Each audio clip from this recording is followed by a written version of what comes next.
ነቢዩ ዓለይሂ ሰላቱ ወሰላም ከቅያማ በፊት የቅያማ ምልክት ናቸው ብለው የዘረዘሯቸው መለስተኛ ምልክቶች ሁሉም ታይተው አልቀዋል ማለት እንችላለን። ምንድነው የቀረው? ከባባዶቹ የቅያማ ምልክቶች ናቸው የቀሩት።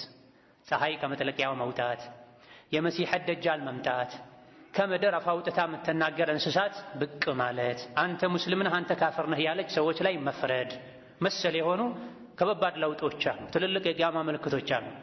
ጥቃቅኖቹ አልቀዋል፣ ከባባዶቹ ነው መታየታቸው የቀረው ካለን ነቢዩ ዓለይሂ ሰላቱ ወሰላም ከትልልቅ የቅያማ ምልክቶች መሃል አንዱ መታየት ከጀመረ ላፍታም አትቆየም የቅያማ ጉዳይ አይቆየም ብለዋል። የሴት ልጅ የአንገት ጌጥ በክር ተሰካክቶ የታሰረ ጌጥ አንዴ ተቆርጦ ክሩ ከተንጠለጠለ ጌጦች በአንዴ በፍጥረት እንደሚንጠባጠቡት አንድ ጊዜ አንዱ የቅያማ ትልቅ ምልክት ከታየ ከዛ በኋላ ሌሎች ወዲያው ተከታትለው ይታያሉ። ነገሮች በሙሉ ያበቃሉ። ዱንያ ታልቃለች። ጠፊ አላቂ የሆነች ዱንያ ምድር ላይ ነው ያለነው። መንገደኞች ነን፣ ተጓዦች ነን። ይሄን ረስተን እዚሁ ዱንያ ላይ የምንኖር መስሎን ስለ ዱንያ አርቀን እያሰብን አኼራን ወደ ኋላ ወርውረን እየተወን አኼራችን ልናበላሽ አይገባም። በብዛት ከሚታዩ በተደጋጋሚ ከሚያስታውሱ የቅያማ ምልክቶች አንዱ የመሬት መንቀጥቀጥ፣ የምድር በእሳት መፈንዳትን። ዓለማችን ላይ የተለያዩ አካባቢዎች ላይ የእሳተ ገሞራ ችግር ይፈጠራል። በቅርብ ቀን ሀገራችን ላይ በአስደንጋጭ ሁኔታ የእሳተ ገሞራ አደጋ ተፈጥሯል። ከሀገራችን አልፎ የተለያዩ የጎረቤትም የሩቅ ሀገሮችንም ጭምር አስፈርቷል። ሰማይ ምድሩ ላይ ለውጥ አሳይቷል። የአውሮፕላን ጉዞዎች ተቋርጠዋል። ሰዎች በፍርሃት ተውጠዋል። አንዴ ብቻ ሆኖ አላበቃም።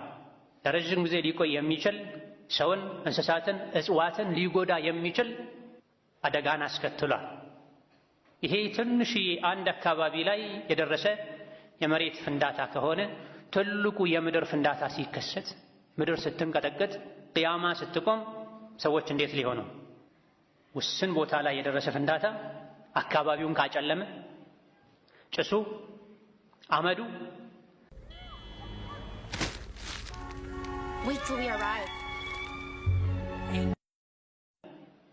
ጭሱ አመዱ ብዙ ሜትሮችን ወደ ሰማይ ከፍ ካለ፣ አውሮፕላን አቅጣጫውን ከቀየረ፣ በረራ ካቆመ፣ ትልቁ የምድር ፍንዳታ የመሬት መንቀጥቀጥ ቅያማ ሲከሰት የሰው ልጆች እንዴት ሊሆኑ?